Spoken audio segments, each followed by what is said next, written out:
Welcome to TIU Global Dialogue. My name is Haki Lee. I'm an associate professor of the Institute for International Strategy at Tokyo International University.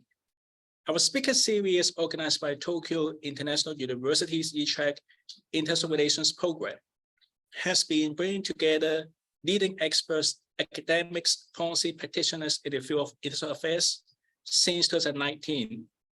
Through this platform, we aim to share cutting-edge research findings and engage discussions in strategic issues that hold significance for Japan, but also for the global community. Today, we are honored to have Dr. Prashant Kumar Singh as our distinguished speaker.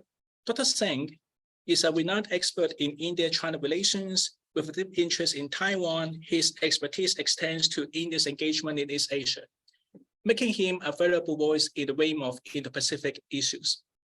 Dr. Singh is a research fellow at the Manoa Pirker Institute for Defense Studies and Analysis, a think tank funded by the Indian Ministry of Defense, but it functions autonomously. Dr. Singh's academic journeys include a PhD and MPhil from Jawaharlal Nehru University in New Delhi, and prestigious grants and scholarships such as the CCS grant for foreign scholars from Taiwan. He has been invited to various esteemed institutes around the world, including those in Taiwan, China, South Korea, Vietnam, and France. Today's seminar promises to be enlightening and also thought-provoking. We will discuss the Indian responses to the rise of China in the context of Indo-Pacific regional order. We look forward to gaining valuable perspective from Dr. Singh and engage in a fruitful dialogue. Without further delay, Dr. Singh, the floor is yours now. Please go ahead.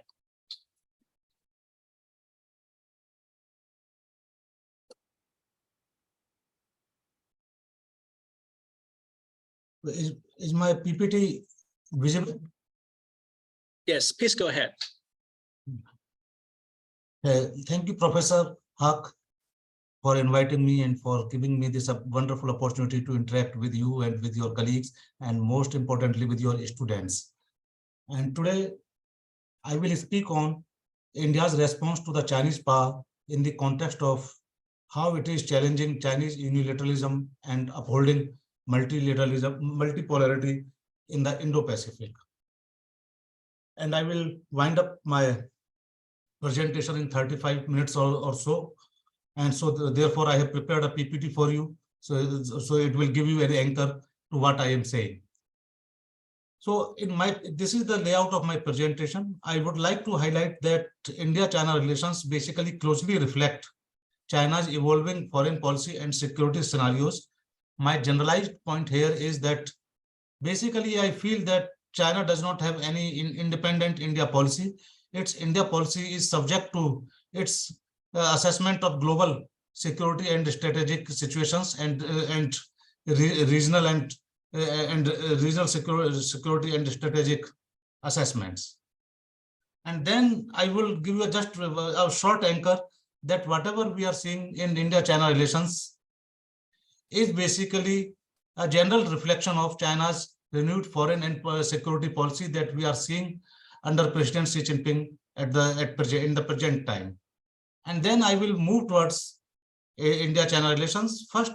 And basically, my point about India-China relations is that in last 2 decades, this very unique and important relationship in Asia has witnessed the rise and fall of hope. The rise of hope in the sense that these two countries basically are the twin engines of Asian growth, and realization of Asian century is critically dependent on their cooperation. But this hope has faded in last 7 or 8 years. Then I will explain what challenge actually China is posing to India and how India is meeting that challenge, particularly with reference to China's unilateral aggressiveness. And then how India is offering an alternative vision for the regional order in the Indo-Pacific, which basically upholds an idea of multipolar world, which effectively constrains and puts a constraint on unilateral Chinese run in the region. And finally, I would say about a bit the present state of and direction of India-China relations. So I will not devote much time to this slide, and I will leave it there for 1 minute or so, and you can read it. But my point is this: if you look at various phases of Chinese foreign policy, from Mao era to Tang to Chiang era, Hu Jintao era, and Xi era, and see what kind of national identity was there from revolutionary, and then in Tang era it was in flux, then nationalist with Confucian bent, and finally Confucianist nationalist in under Xi Jinping's time. We can draw established linkages with that national identity, with China's grand strategy, its international identification, and draw some defining features of that time. For example, during Mao's era, we saw that it was a revolutionary foreign policy. In Tang's era, the defining feature of the foreign policy was advocacy for multipolarity and international cooperation. And Chiang Zemin's era, we see that how China was striving to manage excellent great power relations and promoting its integration with the world. And then we saw the era of China's peaceful rise.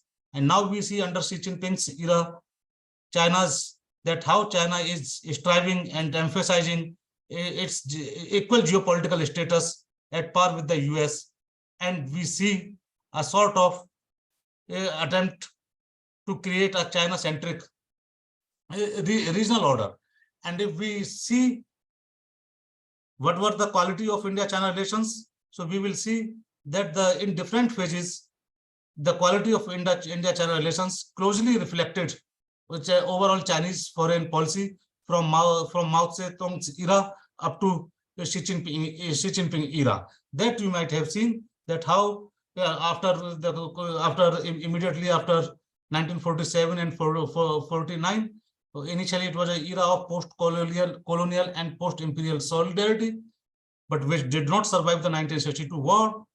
In the Deng Xiaoping's era, we see a kind of rapprochement happening between India and China. And in Chiang Zemin era, we see that two countries worked on confidence building measures.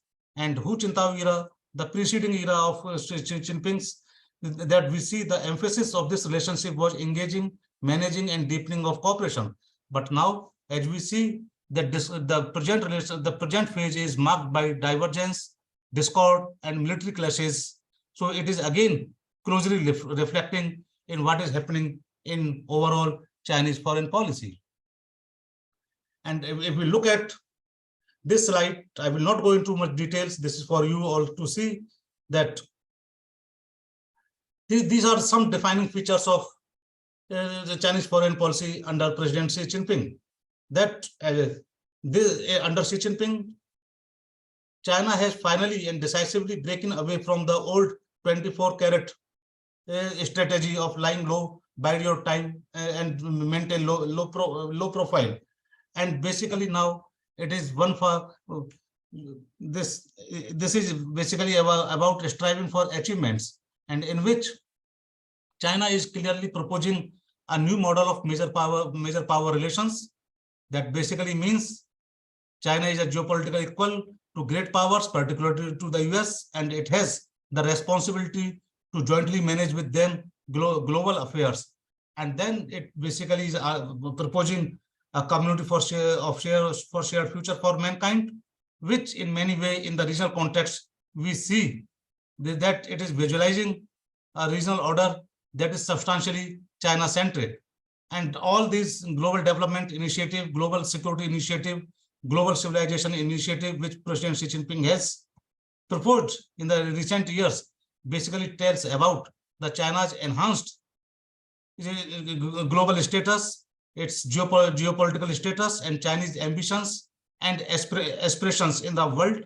And then in the same time, what we see, while it talks of a community for shared future for mankind, simultaneously we see the rise of core interests, hardened irredentism, and warrior diplomacy.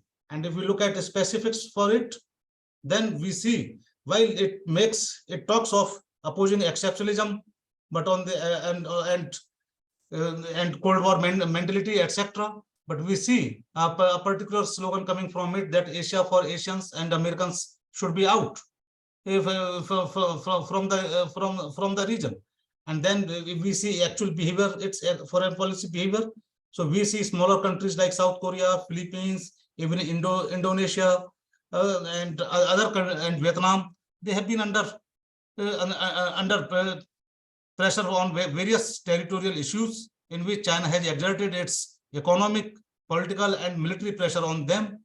Then the whole thing about military infrastructure building and maritime in the South China Sea, the tensions in Taiwan Strait, situation in Hong Kong, and finally in the Himalayas is very well known, very well known to you. And it is the basically these are the specific about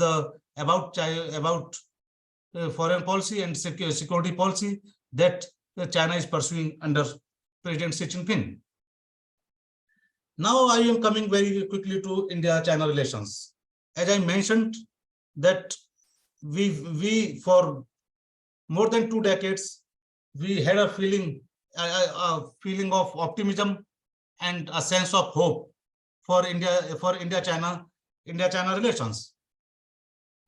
India-China relations basically were fully normalized after 1962 war. It took for more than 2 decades, and they were fully normalized in the 1988 with Prime Minister Rajiv Gandhi's visit to China, when the two countries arrived the consensus that we call in India the 1988 consensus, that while that we support overall growth of in relations, but overall growth in relations is contingent and dependent upon peace and tranquility in the border region.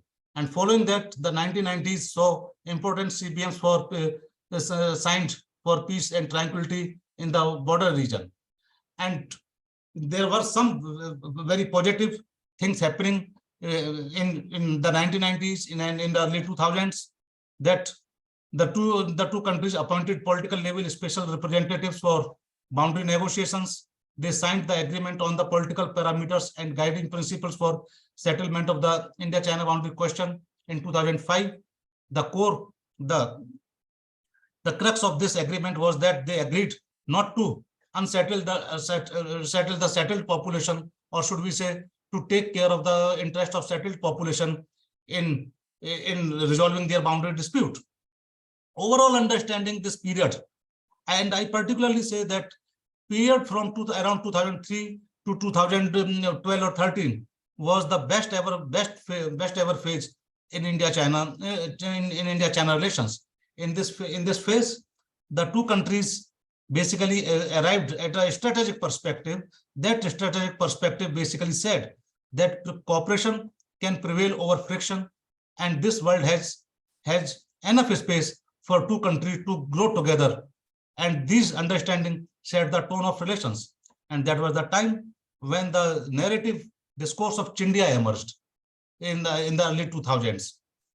The idea of Chindia was that the two countries were critical for realization of for Asian century, and they were twin engines of Asian growth.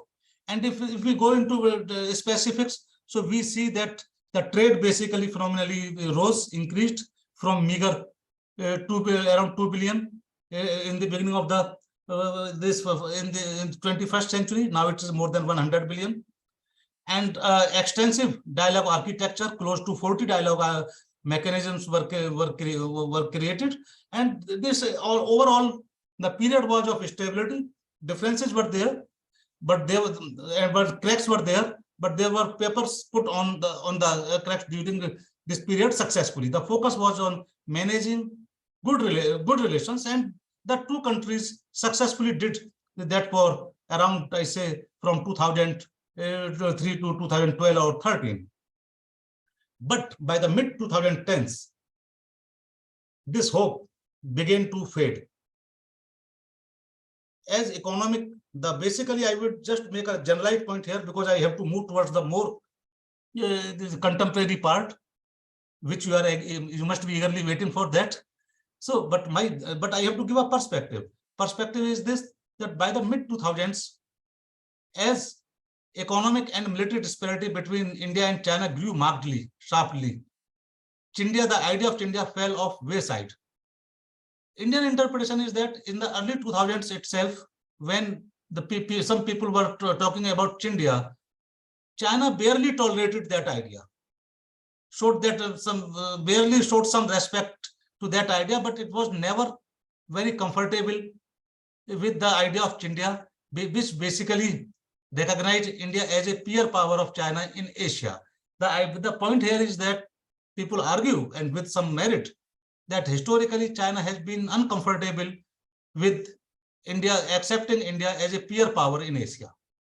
So they argue that for till 2012-13, they barely tolerated India as a peer power or the idea of Chindia.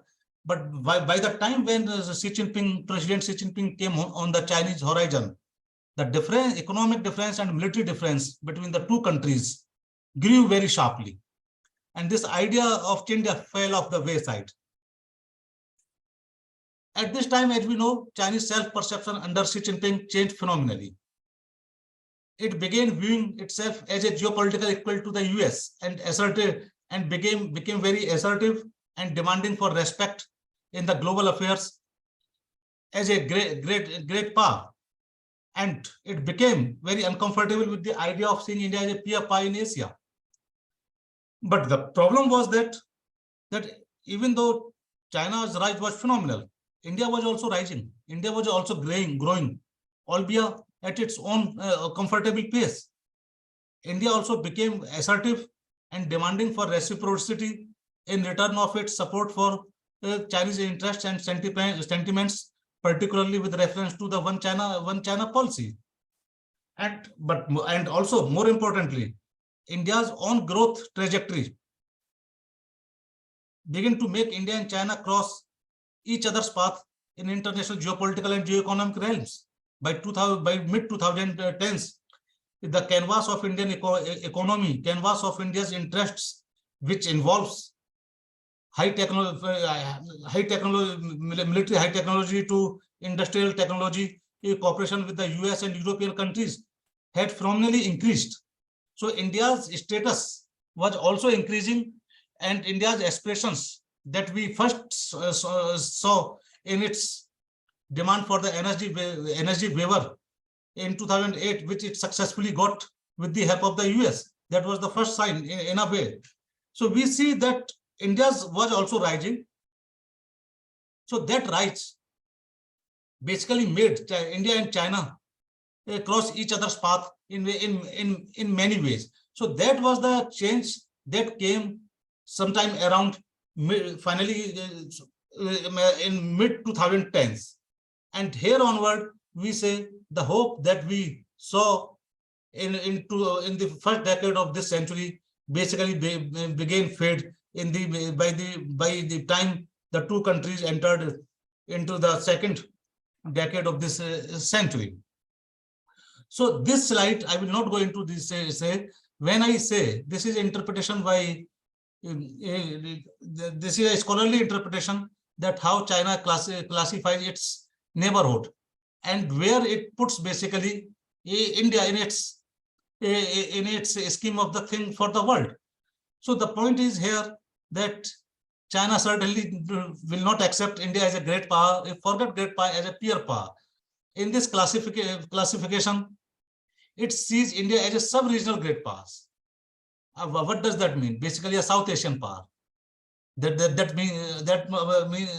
only means that South Asia. But the point is that in last 2 decades, India's economic rise, India's economic growth, its growth in various scientific and technology areas, its growth in its military might, basically suggests that India cannot be classified only as a South Asian power.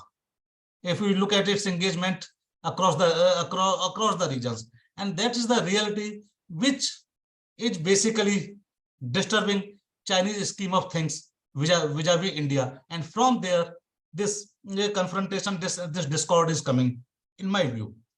Now I will go to just tell exactly what has happened in India-China relations in last 7 or 8 years. and what challenge India has actually received from China, from China. So we have seen major diplomatic, a series and chain of major diplomatic standoffs between India and China on at least four issues. For example, this person is Masood Azhar or Azhar Masood, variously, it's both ways it is written. It's a terrorist, and it's a criminal wanted in crimes he has committed in India or facilitated in India. And it is just only one case. And India moved resolutions to sanction it in the UNSC 1267 sanctions committee. But Indian moves, resolutions were vetoed by China repeatedly. And India could get it sanctioned only when in 2019, when it escalated this issue and threatened to escalate this issue to the United Nations Security Council, UNSC, where it had the support of other major powers and China was isolated. Only then China was basically very begrudgingly accepted to ban this person. But this is only one person.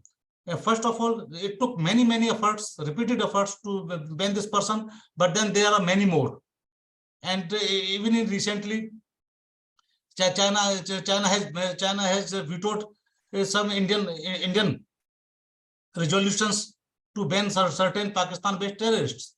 And it is basically unfathomable how a great power who has expressed very vocally its commitment against fight against international terrorism is shielding these kinds of terrorists in the UNSC. And then this was first issue. Second issue we have seen about with reference to China-Pakistan economic corridor. It is one of the 6 corridors of the Belt and Road Initiative, and it passes through Pakistan occupied Kashmir, a territory that is disputed between India and Pakistan. And China also considers this territory as disputed under its 1963 boundary agreement between China and Pakistan. And its clause 6 basically says that once the Kashmir issue is resolved between India and Pakistan, then the ownership about the Saksgam Valley, which Pakistan transferred to China, will be negotiated with the party which will have that Saksgam Valley area. So that means China considers this Pakistan occupied Kashmir very much a disputed territory. But when it declared this China-Pakistan economic corridor that passes through that territory, it did discarding India's sentiments and interests sovereign concerns related to sovereignty. And also the second point is this: theoretically, officially, China accepts this as a disputed region between India and Pakistan, and it's not a party to it. But the way it is investing billions of dollars in this region is practically undermining this understanding, because it is creating China's economic stakes in the region, and economic stakes we feel will lead towards its political and strategic interests. And the third point, we saw that China blocked India's application for the energy membership in 2016. There are various reasons. The reason is just as I mentioned, many people argue. Chinese say that they prefer a criteria-based membership expansion, but that is a separate issue. But in Indian perception, we saw a distinct discomfort with India's bid for this membership, which basically would have again established India as a peer power in Asia. And also we saw that in opposing India's application for the energy, basically China was taking care of Pakistan's interest, because in its view that this kind of membership to India will tilt balance of power in South Asia in favor of India. And finally, we see that in 2019, China basically very clearly intervened in India's domestic affairs when India abolished the Article 370 of its constitution, pertaining to the Indian state of Jammu and Kashmir. And Pakistan understandably opposed that move. And China, on behalf of Pakistan, tried to raise that issue in the UNSC, but it failed. And then, apart from these diplomatic standoffs, we see the emergence of military standoffs between India and China. And from 2013 to 2010, there 4 military standoffs have taken place. And I would like to draw your attention that the interval between 2 military standoffs have become short, so is becoming shorter and shorter, and the duration is becoming longer and longer. And longer and longer, 20 days, then 16 days, 72 days, and now the ongoing phase of that began in April, May 2020 and culminated in the Galwan Valley bloodshed in June 2020 is basically ongoing. It has not been resolved. So why these standoffs are happening? There are various theories that these are basically because of some tactical issues on the ground. Basically, this is that the competitive infrastructure building by 2 countries is coming very close to each other. That is leading to these military standoffs. Number 3, that China has already built a far superior military infrastructure on its side of the border, but it is not comfortable and it is not agreeable to India building its equally good infrastructure, military infrastructure on its side, and it is preempting. And particularly for the Doklam and there are political angles also, that when the first 2013, not 2023. I'm sorry for the typo. The first standoff in 2013 took place on the eve of Premier Li Keqiang's visit to India. Then the second standoff took place right when President Xi Jinping was in India, and 1,000 soldiers entered India when he was here. So we are not sure what were the motivations,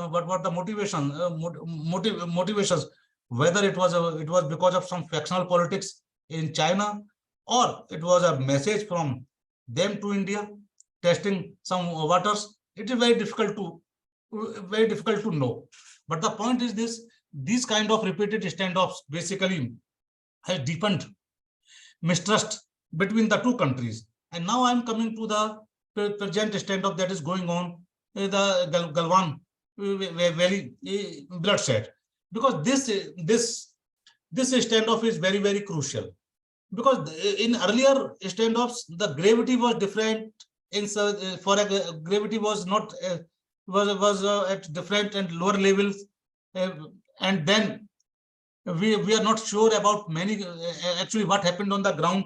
But when we come to the Galwan Valley standoff, it is very clear that this standoff happened, and the PLA tried to change the status quo at the behest of CMC, the top political military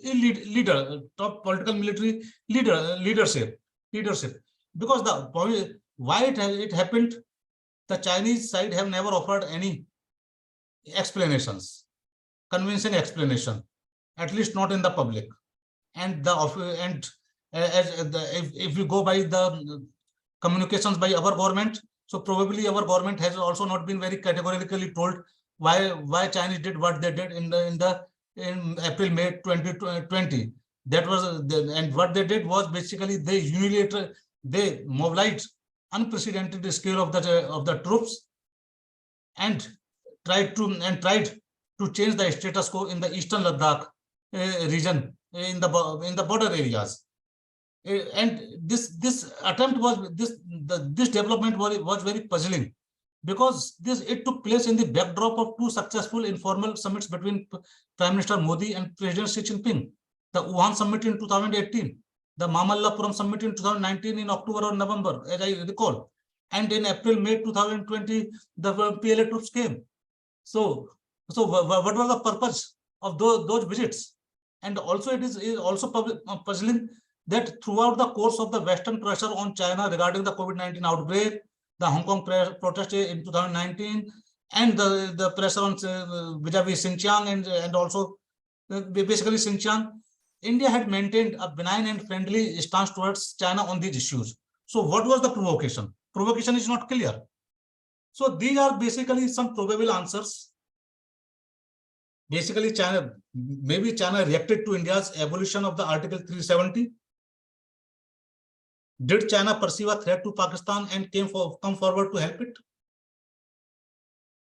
Maybe in the wake of the COVID-19 outbreak, China was feeling strategic pressure and isolation, and it conveyed a message about its strength by creating this standoff, by creating tensions at the border. China, we don't know, but probably conveyed its message about its displeasure against India's deepening relations with the US. Or China sensed that India was fast catching up in the infrastructure building in the border areas. Therefore, it decided to strike before its advantage was eroded and force a de facto boundary or LOC on India. And now this is the state of our relations with China. Post Galwan Valley, relations are in suspended animation. The dialogue and context have not broken down, but they are only at minimum required high-level diplomatic levels, diplomatic channel levels. Across the government spectrum, that dialogue mechanism we had with China is not working. CBMs in the border region basically have collapsed. Trade is continuing, but investment have taken a hit, and China has banned more than 200 Chinese apps. People-to-people ties have significantly slowed down, and around 50,000 soldiers are deployed on each side. But basically the issue is here, if we characterize the present state of relationship, is that China emphasizes and makes it a point that overall relations are stable and normal. And the two countries should place the boundary dispute at the right place. But India categorically refutes this understanding and saying that relations are not normal. As long as disengagement and disescalation of troops in the border region does not happen, and peace and tranquility there is not restored, we cannot call relations are normal. And it is India's official position that relations are not normal. It is not my interpretation. So as I mentioned a bit about Pakistan and the United States, I will let you know that third-party factors have influenced India-China relations in a great deal. The point here is that if we look Pakistan and America, these are two third-party factors, and they have influenced this relationship differently. In the sense, as we know, Pakistan is China's all-weather friend. I will not go into 60s, 70s, and that type of the nature of the friendship of that time, that how China helped its build a nuclear bomb, etc. I would simply say that 1980s onwards, and particularly in 1990s, China basically finally adopted a stance of formal neutrality between India and Pakistan, and encouraged Pakistan to resolve its issues with India through dialogue and negotiations peacefully. And this policy of formal neutrality, we call it formal neutrality because beneath this formal neutrality, China was still supplying military equipment and giving time to time lending diplomatic support and other kind of support to Pakistan. But on the whole, it discouraged basically Pakistan from adventures against in India. But what we are seeing sometime around 2013, 14, 15 onwards, when this China-Pakistan economic corridor, that traditionally, if we look, Pakistan's importance for China was only strategic and balance of power related to balance India. But in last decades, Pakistan has acquired a new importance for China, that is geo-economic salience, due to China-Pakistan economic corridor. China-Pakistan economic corridor.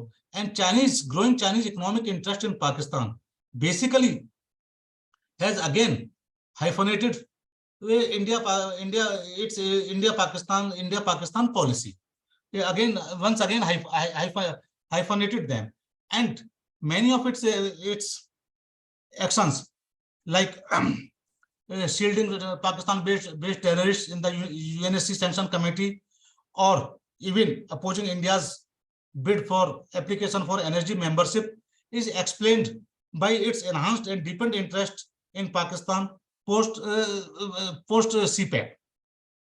But in the process, we see that China has been dismissive of India's concerns vis-a-vis Pakistan. And finally, it has dropped the facade of formal neutrality between the two countries. So this is its attitude towards Pakistan. Its relations with Pakistan, which it considers as normal and innocent relationship between two sovereigns. But on the other hand, it views India's growing ties with the US purely through the balance of power approach, and sees it as essentially an anti-China relationship. And as I said, that in the Galwan Valley incidents, in the build-up that led to Galwan Valley, there was enough signaling that they were basically conveying India to stay away or to dissuade from deepening its relations with the US. So these two third-party factors have basically shaped India and China relations in a great deal and very differently. And in this, basically, I would say that how India is basically offering its, since I have talked of the US already, so now I am coming towards explaining India's larger position pertaining to the regional order, where these two countries are again crossing each other's path and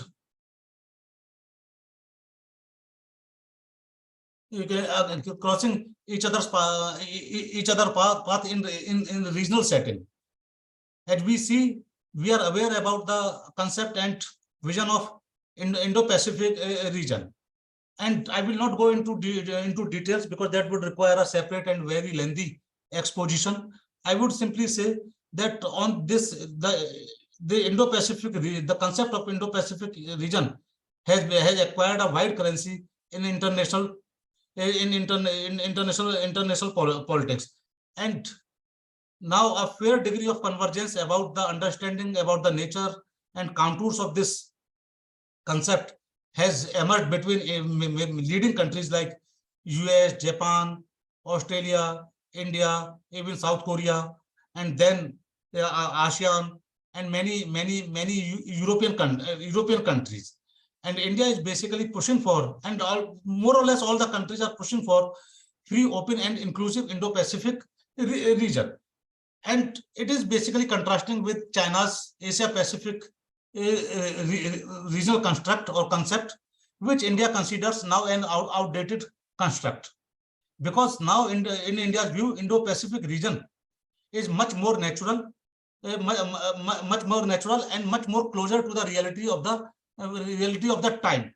And for India, this Indo-Pacific region is a framework of contemporary international relations and expression of rebalancing of international order and emerging multipolarity, in which, contrary to the Chinese view, the Western countries are not outsiders. Every country has legitimate stake in growth and prosperity of this region, and they are to partake and contribute to growth and prosperity of this region. And India is basically has supported many initiatives that have been taken for economic growth and prosperity in the region, which I have already listed for you. And it has basically contributed its own initiatives like Indo-Pacific Open Initiative, SAGAR, the Security and Growth for All in region, Asia-Africa Growth Corridor between India and Japan, and the rest are American initiatives. So this is the Indo-Pacific region where the geopolitical contestation in regional setting is taking place, in which India is directly taking on many Chinese concepts, concepts and initiatives, and providing alternative to them. And Indo-Pacific is a concept, and Quad is a mechanism. And there are so many small mechanism and initiatives like Quad and AUKUS are taking place in this region. China naturally sees them as challenge, but are they challenge to China? Well, they could be, but it depends on China how much it pushes the countries to cooperate and coordinate to deal with its rising power. And I am now quickly summarizing my presentation in 2 or 3 minutes. So how basically India has dealt with the Chinese unilateral aggressions. First is India has demonstrated its resolve in diplomacy, demonstrated its resolve basically calling out China that it cannot be business as usual. And the actions that Chinese have taken at the LAC has eroded strategic trust and damaged the public and political basis of the relationship. It's a clear-cut message to China. And it has demonstrated its resolve by asserting its own idea of one India, that is related to upholding India's sovereignty and territorial integrity at every cost. And I would say India has fairly succeeded in this, because we saw the world has supported India's one India by way of supporting its abolition of the Article 370 in J&K.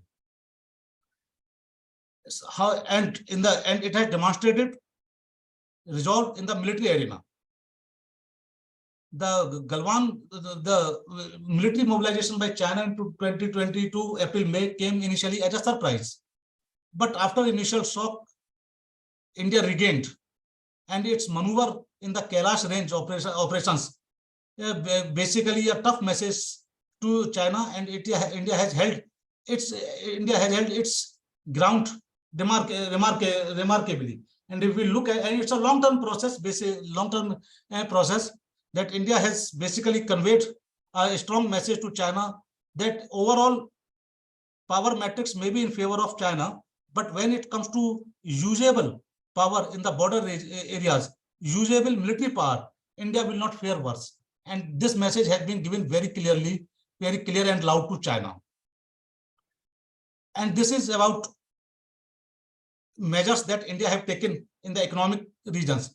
India, of course, when it comes to economic metrics, China is far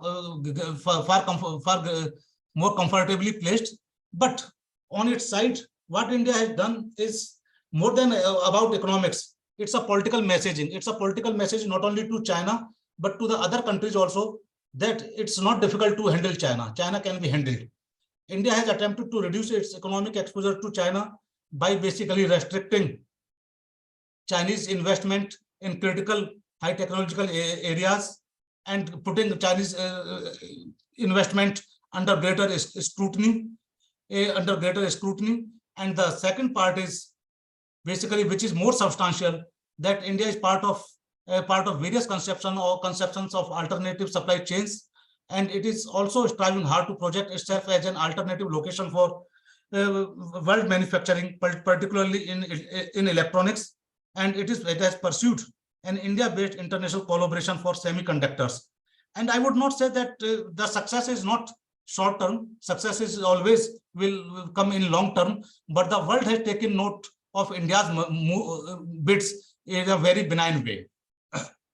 And then the last aspect of challenging Chinese unilateral aggressions and assertion is basically normative and discursive power. But India has been basically offering a freer and more open and inclusive vision for regional order in contrast to the Chinese. It has been drawing attention to the problems in Chinese conception of connectivity projects with reference to the BRI.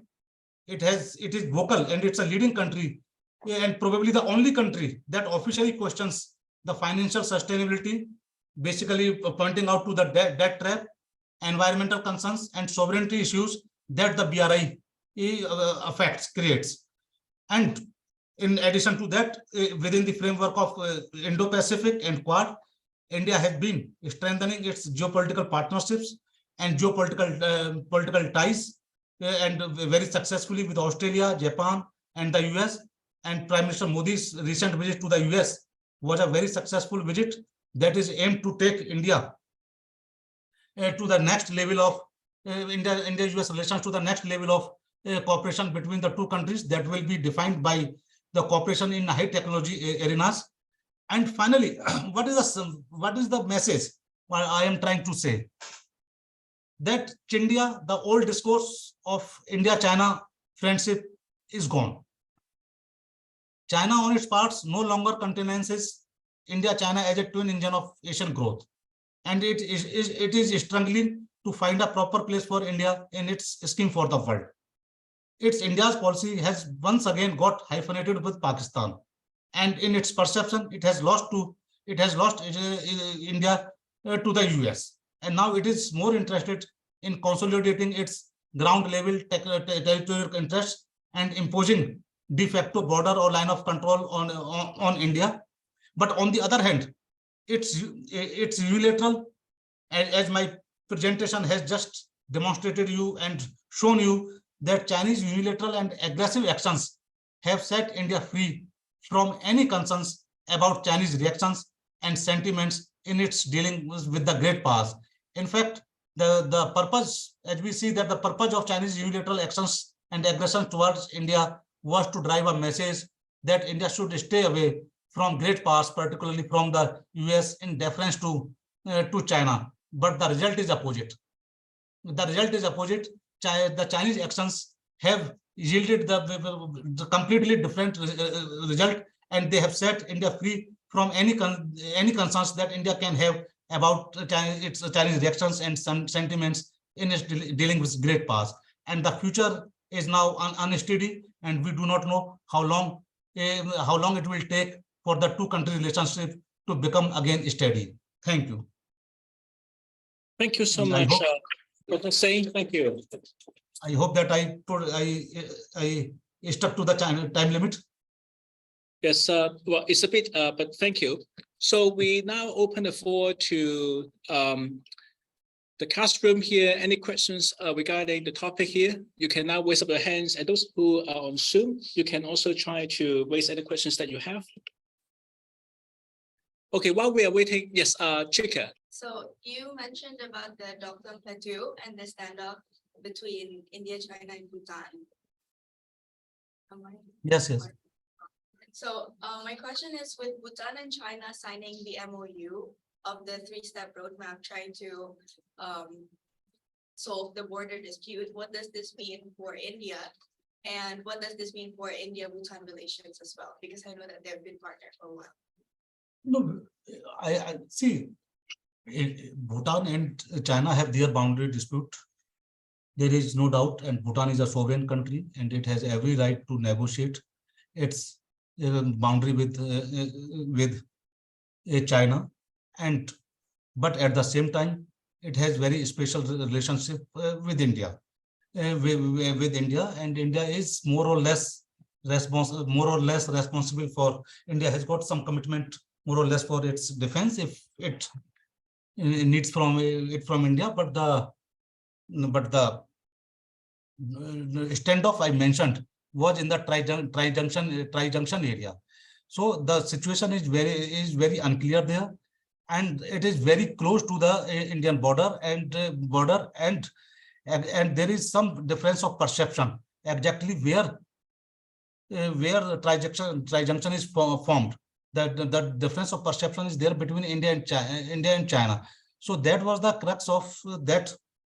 That was the root cause of that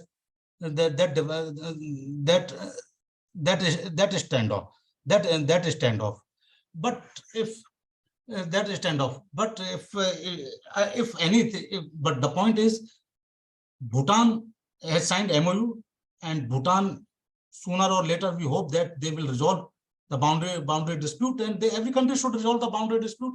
But in the tri-junction areas, India has got also legitimate interests. So in any settlement of boundary dispute between India and Bhutan, between China and Bhutan, so the legitimate concerns of India, especially in these tri-junction areas, I think India would like them to take into account. So without taking those concerns into account, if any boundary dispute is solved between them, it will complicate the situation.